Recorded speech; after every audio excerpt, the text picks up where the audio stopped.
ça consistait à partir marcher en solitaire pendant 70 jours pour traverser la France du point le plus au nord jusqu'au sud. Et le but, c'était de sensibiliser autour de sa maladie, la bipolarité. Et donc, je vous laisse découvrir son aventure avec le trailer qu'il nous a préparé. Ça, c'est moi pendant le premier confinement. Yes! Quand j'ai découvert ce que c'était que d'être bipolaire. À ce moment-là, je pars un peu dans tous les sens, mais ça va aussi avec de grosses phases dépressives. 3 ans après, je me lance dans la traversée de la France à pied pour sensibiliser à ma maladie. Je suis enfin au point le plus au nord de la France métropolitaine. Il fait moins 20 000 degrés. Petit échantillon. Et il est temps pour moi de dire au revoir à la mer.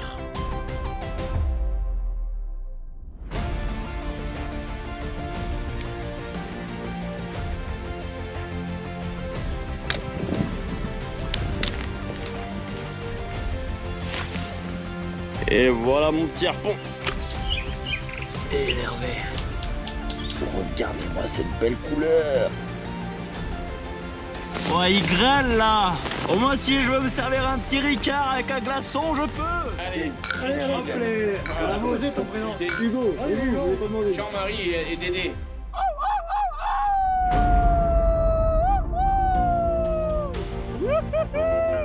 On l'a mis, c'est un truc de malade. Ouais, j'ai failli pleurer là, c'est tellement fort ce qui se passe. Waouh. Je pense que c'est un moment fort de mon aventure, faut pas que je bâcle le passage. Je vais rester là à rien faire. Wow. C'est putain de beau quoi. Je suis tellement fier de moi. Fou. Quand je repense à il y a 3 ans là, où... ouais, c'était galère quoi. C'était pas gagné, hein. C'était pas gagné. Puis en fait, il suffit d'y croire quoi.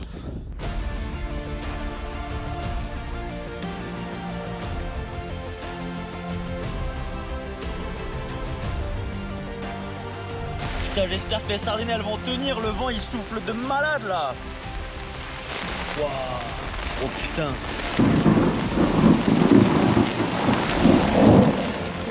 Oh. Ok, je me chie dessus là. C'est la tempête, putain. Pour être honnête, j'ai peur. Je suis en situation de survie. Ça y est, je la vois. La mer Méditerranée est devant moi. Je vais aller me baigner. Clairement, je sais pas vers quoi je me lance. C'est une expérience. Ce qui est sûr, c'est que je sors de ma zone de confort encore une fois. Mais c'est un peu le but de ce projet aussi, donc je veux découvrir un peu mes limites.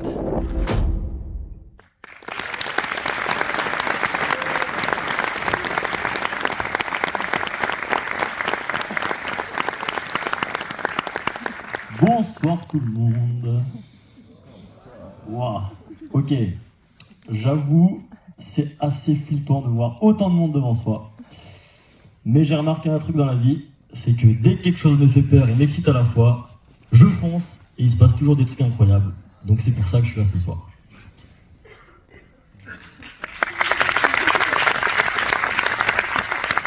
Comment je vais organiser mon temps de parole ce soir? C'est que je vais essayer de vous parler dans un premier temps de comment je gérais ma maladie, donc la bipolarité avant cette aventure, comment je l'ai gérée pendant ma marche et comment je la gère maintenant. Et je sais qu'on n'est pas là pour ça, mais je pense que c'est important de faire quand même un petit rappel théorique sur ce que c'est que la bipolarité, pour ceux qui ne connaissent pas. Donc, la bipolarité, c'est une maladie psychiatrique, en gros, qui est chronique. Donc ça veut dire qu'on l'a à vie, on n'en guérit pas en fait. On se soigne uniquement avec des médicaments. Et en fait, elle est catégorisée dans la catégorie des troubles de l'humeur, c'est-à-dire qu'il va y avoir des variations entre des phases hautes et des phases basses. Les phases hautes, on va les appeler maniaques ou hypomaniaques en fonction de l'intensité. Et au niveau des symptômes, ce qu'on peut retrouver, ça va être perte d'appétit, perte de sommeil, hypercréativité, euphorie, ce genre de choses. Et ça peut même aller jusqu'à perte de contact avec la réalité et pensée délirante. Et ensuite, il va y avoir les phases dépressives. Je pense que tout le monde est au clair avec ce que c'est qu'une phase dépressive. Donc je ne vais pas m'étaler sur le sujet. Et ce qu'il faut savoir, c'est qu'au niveau statistique, il y a 2% de la population qui serait concernée par ce trouble. Donc là, ce soir, on est 300 dans l'amphi. Donc je vous laisse regarder un peu pour vous rendre compte de ce que ça fait. 2% sur 300, ça fait environ 6 personnes. Donc ça voudrait dire qu'il y a potentiellement 6 personnes dans la salle qui sont elles aussi bipolaires. Et donc moi, comment ma maladie s'est déclenchée? Elle a débuté en fait pendant le premier confinement. C'est là où j'ai eu ma première phase hypomaniaque. Donc à cette époque-là, je suis censé travailler mon mémoire. Mais en fait, le seul truc qui avance en réalité, c'est le nombre de vues de mes vidéos YouTube et le nombre d'abonnés sur mon compte Instagram, parce que je fais n'importe quoi. Je fais des blogs sur ma mezzanine, j'ouvre des voies, je fais des bivouacs sur mon balcon. Je passe une semaine à dormir pendu sur ma table basse sous ma mezzanine. C'était super drôle, hein, c'était incroyable comme période de vie. Mais forcément, derrière, il y a des retombées. Mais avant ça, avant les retombées, il s'est passé quelque chose d'assez chouette pendant ce confinement. Et c'est les points positifs de cette maladie. C'est qu'en gros, j'ai monté avec l'aide de mes 2 meilleurs potes mon premier projet engagé pour une cause qui me tient à cœur. La cause des sans domicile fixe. Et grâce à ce projet, en fait, on a réussi à récolter 3500 € pour les Restos du Cœur. Et en fait, c'est grâce à ça que j'ai découvert que c'était tout à fait possible de s'engager dans une cause qui nous tient à cœur et qu'on n'avait pas besoin d'être connu ou quoi que ce soit, il suffisait juste d'y croire.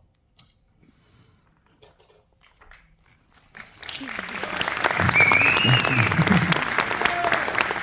Mais forcément, après cette phase haute, justement, il y a les phases de redescente, les phases dépressives. Moi, ma première phase dépressive, elle a eu lieu après le confinement. Je devais faire mes examens. C'était la première fois de ma vie que je me suis retrouvé à beaucoup de rattrapage. Le mémoire, pareil, je me suis retrouvé au rattrapage. Et en fait, à cette période-là, il y avait beaucoup de tristesse en moi, de l'anxiété qui est apparue. C'était des choses que je connaissais très peu. Et je me rappelle très bien, à cette époque-là, je parlais de douleur et de souffrance émotionnelle à tel point que c'était intense. Et j'en suis arrivé à avoir des pensées sombres et même des pensées suicidaires. Donc c'était une période très compliquée de ma vie. Et c'est à cette période que, du coup, j'ai rencontré un psychologue, ma psychiatre. Et on a débuté, du coup, le suivi et le traitement médical. Et depuis, ça va quand même mieux. Et en fait, à cette période, j'allais pas bien. Et je me suis dit, ok, dans un premier temps, il va falloir que tu revoies ton hygiène de vie. Donc, j'ai revu mon alimentation, revu mon sommeil. J'ai complètement arrêté de consommer de l'alcool pendant une période.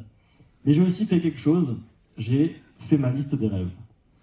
Et en fait, dans cette liste, il y a des rêves que j'ai déjà réalisés. Donc par exemple, partir vivre 8 mois à La Réunion pour travailler en tant que kiné là-bas. Construire un radeau et naviguer sur un lac.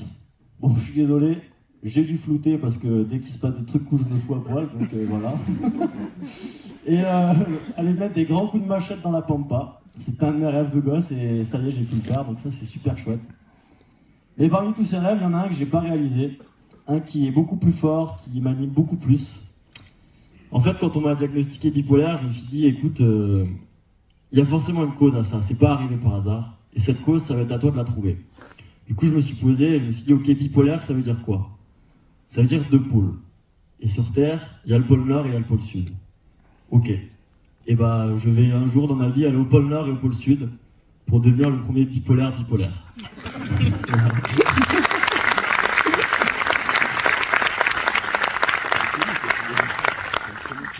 Et donc, ce projet, en fait, c'est un rêve qui m'anime, c'est devenu un moteur dans mon quotidien.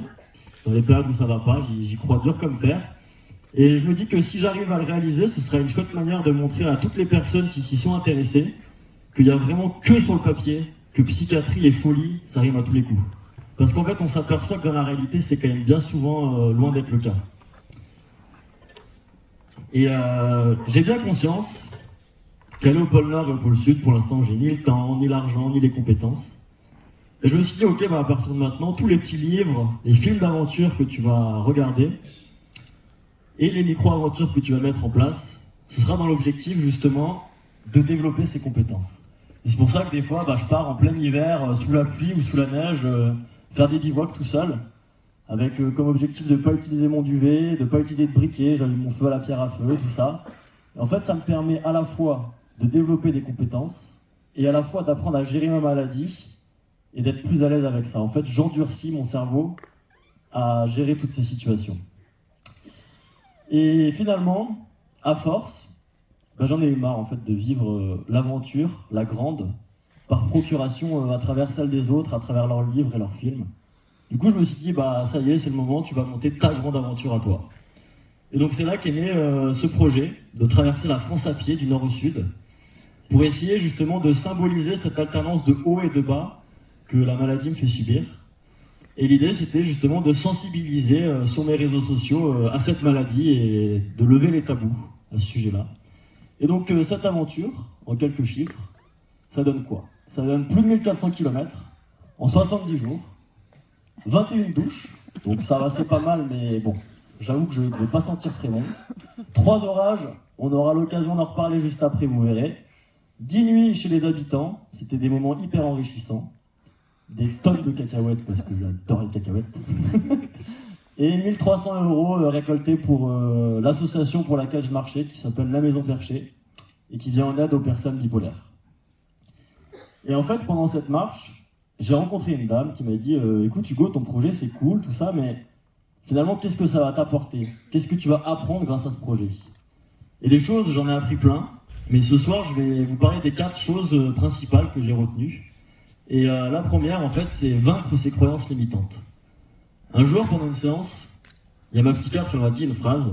Elle m'a dit écoutez Hugo, l'aventure pour un bipolaire, c'est pas possible. Il faut manger à heure fixe, dormir à heure fixe, il faut un rythme de vie équilibré. Il va falloir revoir votre projet de vie. Et là, à ce moment-là, je me suis dit, ok, bah en fait, pour que tu sois heureux, il faut que tu sois un moine tibétain, quoi, en gros. Donc vraiment, ça a été une énorme souffrance. J'ai pris un énorme coup de massue ce jour-là. Mais depuis, cette phrase, c'est devenu un moteur. Un peu comme toutes ces personnes à qui on dit, bon bah voilà, vous ne remarcherez plus jamais, le sport c'est fini. Et quelques années après, ils se retrouvent en finale des Jeux Olympiques. Bah en moi, ça a fait le même effet. Et en fait, pendant ma marche, il y avait plein de choses à pas faire, dont une en particulier, ne pas perdre sa carte bleue. Bien sûr, qu'est-ce que je fais? Je perds ma carte bleue, donc pendant 18 jours, j'ai plus de carte bleue, et je me retrouve dans des situations un petit peu délicates, sans eau, sans bouffe. Et à un moment, je me retrouve au milieu de la chaîne des Puys, donc près de Clermont-Ferrand. Je suis en plein milieu de mon aventure. Et là, ça fait 48 heures que je mange pas à ma faim, je suis complètement déshydraté. Et je me retrouve à devoir filtrer l'eau d'une flaque, à lécher les épines d'épicéa, puisqu'il y avait des petites gouttes d'eau dessus, pour essayer de rationner au maximum le peu d'eau qui me restait. Et finalement, en fait, cette péripétie qui était pas très agréable pour le moment, c'est une des plus belles de mon voyage, parce que elle m'a permis de déconstruire cette croyance limitante que j'avais en moi, et de me rendre compte que les ressources, elles étaient en moi et que je pouvais faire de belles choses si j'en avais envie. Donc ça a été une expérience très enrichissante. Ensuite, il y a une autre chose que j'ai appris, c'est à vaincre ses peurs. En fait, comme je vous l'ai dit, dès que j'ai une peur, j'essaye de ne pas la fuir, j'essaye de la comprendre, de l'affronter. Et avant de partir, j'avais plein de peurs. Pendant ma marche, j'ai de nouvelles peurs qui sont nées, forcément. Notamment ce soir-là où je me suis retrouvé chez 2 anciens trafiquants de drogue qui ont commencé à me montrer leurs armes, tout ça. J'avoue, j'étais pas serein. Après, le soir où je me suis fait inviter à manger chez un mec qui venait de se faire agresser, il y avait du sang de partout dans la cuisine. J'avoue que j'étais pas serein. Mais finalement, c'est pas de ça que j'ai eu le plus peur. En fait, j'ai eu le plus peur de la nature. Mais des orages en particulier. Moi, je suis parti un peu à l'arrache. Je suis parti confiant, en mode mec, tu vas marcher, ça va, c'est pas compliqué. Tac, un pied devant l'autre, et c'est fini. Finalement, j'ai un peu sous-estimé la difficulté du projet, et notamment la violence des orages en été. Je suis parti sans tente, juste avec une bâche, un tarp. Et il y a eu cette nuit, qu'on voit d'ailleurs dans la vidéo, où je me retrouve dans un très très très violent orage. Et là, j'ai eu très très peur. Et en fait, ce soir-là, je suis resté pendant 45 minutes en boule, vraiment comme ça, pour essayer de m'isoler le plus possible du sol, au cas où que la foudre tape pas loin. C'est la technique qu'il faut mettre en place quand on est pris dans un orage. J'avais empilé toutes mes affaires sur le sol, j'étais complètement trempé, et il s'est passé quelque chose de vraiment chouette. En fait, j'ai lâché prise. Je pouvais rien faire de plus que lâcher prise face à la force et à l'incertitude de la nature. Et j'ai attendu. Et c'est peut-être ça en fait que j'ai réussi à apprendre grâce à cette expérience. Et grâce à ce voyage, c'est à lâcher prise face à mes peurs. Alors, j'arrive pas à le faire à tous les coups, mais il y a des moments où ça m'a vraiment appris à avoir cette démarche. Ensuite, une des autres choses que j'ai appris, c'est accepter d'avoir... Je suis convaincu que dans la vie, des difficultés à tous, et parfois, la solidarité, l'entraide, bah, c'est super important. Et justement, après avoir fait cette traversée près de Clermont-Ferrand dans la chaîne des Puys, où je m'étais retrouvé sans eau, sans bouffe, comme on voit dans la vidéo au début, je me suis même retrouvé à devoir pêcher des écrevisses au harpon parce que bah, j'avais plus de sous, il me restait 20 € en poche. Je me suis dit ok, il y a plein d'écrevisses dans le truc, c'est une espèce envahissante, allez go, ça me ferait des petites protéines quoi. Et en fait je me retrouve dans ce village, complètement épuisé, à deux doigts de faire un malaise, parce que j'avais plus d'énergie, j'étais complètement déshydraté. Et je croise cette dame, et je vais la voir et je lui dis j'ai trop la dalle, vous n'avez pas un bout de pain ou quelque chose Et finalement en fait c'était une ancienne SDF, elle m'a dit écoute, ça se voit que t'es en galère, j'ai connu la galère, je peux pas te laisser comme ça. Je vais te donner 10 €. Et j'ai eu beaucoup de mal à les accepter, ces 10 €. Moi, je suis pas quelqu'un dans le besoin. J'ai un métier qui me plaît, j'ai de l'argent, je mange à ma faim, j'ai des vêtements. Mais ce jour-là, j'étais en difficulté. Et j'ai fini par les accepter, ces 10 €, et finalement, ils m'ont permis de sortir de cette situation vraiment délicate. Et en fait, c'est peut-être ça que ça m'a permis d'apprendre. C'est une phrase d'ailleurs que je dis souvent. C'est que dans la vie, une des plus belles preuves de maturité, c'est d'accepter d'avoir besoin d'aide. Et je pense qu'un des plus beaux cadeaux qu'on puisse se faire, c'est de demander de l'aide. Et ça, c'est ce que ma maladie m'a appris, et aussi cette petite péripétie. Et donc c'était hyper enrichissant comme moment, et malheureusement je me rappelle plus du prénom de cette dame, mais elle m'a vraiment marqué l'esprit.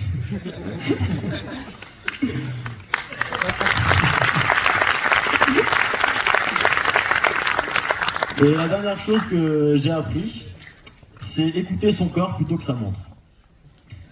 En gros, je pense qu'on vit dans une société où tout va à 1000 à l'heure. Moi encore plus avec mon cerveau qui cogite de fou malade dans tous les sens.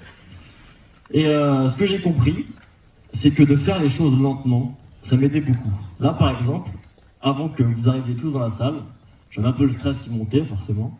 Du coup je suis parti tout seul avec mon casque, et je suis allé marcher tranquillement, très lentement. Et quand je fais ma vaisselle chez moi ou que j'étends mon linge, je fais les choses lentement. Et en fait, ça me permet d'envoyer l'information à mon cerveau que j'ai le temps. Alors pourquoi est-ce que je devrais penser à 6 choses à la fois alors que j'ai le temps? Et du coup, le jour où je suis arrivé en fait à la plage Saint-Clair au Lavandou, donc c'est juste à côté de ces fameux rochers, c'était là où ma marche se terminait. Là où j'ai passé mon enfance avec mes parents, mes grands-parents. Là où je faisais des châteaux de sable, où j'allais pêcher à l'épuisette pendant des heures sur ces fameux rochers. Et j'ai vu au loin ce fameux rocher-là, que j'avais jamais eu le courage d'aller voir depuis tout petit, il m'intimidait, je sais pas pourquoi. Et je me suis dit, ok, bah c'est aujourd'hui, ta marche elle va se finir là-bas. Donc je suis parti, sans montre, sans téléphone, sans rien, à la nage. J'ai aucune idée de combien de temps je suis resté sur ce caillou. C'était un moment complètement hors du temps. Mais il s'est passé un truc hyper chouette. C'est qu'en fait, j'étais assis sur ce caillou et j'ai revu le petit moi, lui là. Je l'ai revu faire ses châteaux de sable et je me suis dit, s'il était devant toi, tu lui dirais quoi? Et je lui ai dit plein de trucs. Mais il y a une chose que j'aimerais vous dire ce soir. Je lui ai dit, écoute mon petit gars, des difficultés dans la vie, t'en auras plein. Mais rappelle-toi de cette chose, baisse jamais les bras. Fais confiance en la vie, garde toujours espoir. Et rappelle-toi de cette phrase que je répète tout le temps, derrière chaque nuage se cache le soleil. Et même si des difficultés t'en traverseras plein, regarde, aujourd'hui t'as traversé la France à pied, et lève les yeux au ciel, il n'y a pas un seul nuage. Et ça c'est un super moyen pour moi de clôturer sur cette marche. C'était hyper symbolique pour moi, le fait qu'il n'y ait aucun nuage dans le ciel. Et on me demande souvent pourquoi je suis parti du nord pour aller vers le sud et pas l'inverse. En fait, la raison elle est toute simple. C'est que mes grands-parents ils ont un appartement de vacances en fait au Lavandou, là où justement j'allais faire mes vacances depuis tout petit. Et cette marche à la base c'était censé être une surprise pour eux. Je devais pas les prévenir, je devais finir la marche en toquant à leur porte. C'est eux, Alain, Marie-Claire. Coucou chers grands-parents. Voilà. Donc en fait, ce soir, ils sont dans la salle, mais ils savaient pas pourquoi. Je leur ai payé leur place, je leur ai dit vous venez à telle heure, à tel endroit, et c'était un moyen pour moi de boucler la boucle de cette surprise. Et donc j'espère qu'ils seront fiers de ça et contents d'avoir vécu ce petit moment. Et je vous ai beaucoup parlé de rêves depuis le début. Je vous ai parlé d'une liste de rêves. Et ce soir, j'ai ramené quelque chose que j'aimerais vous montrer. Il faut que j'arrive à sortir le truc. Où est-ce que je l'ai mis? C'est bon.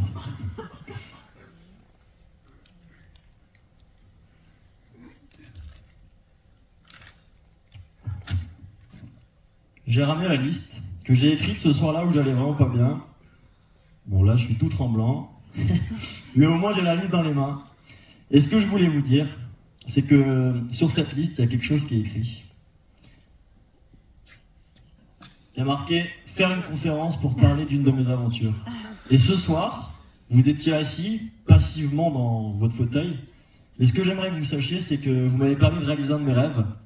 Et pour vous, c'est cocher la petite croix, parce que c'est important pour moi. Donc, j'ai ramené un stylo. Hop.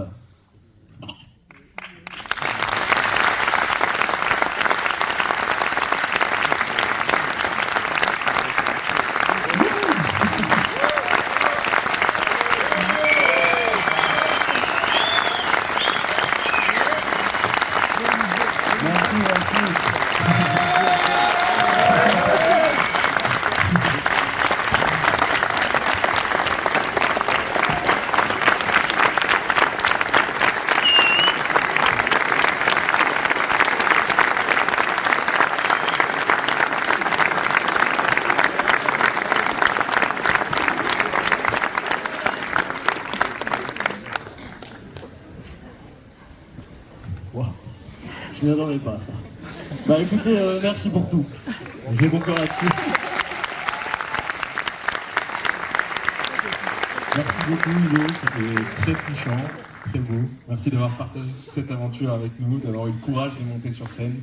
On sait que c'était pas facile pour toi et c'était très bien réalisé.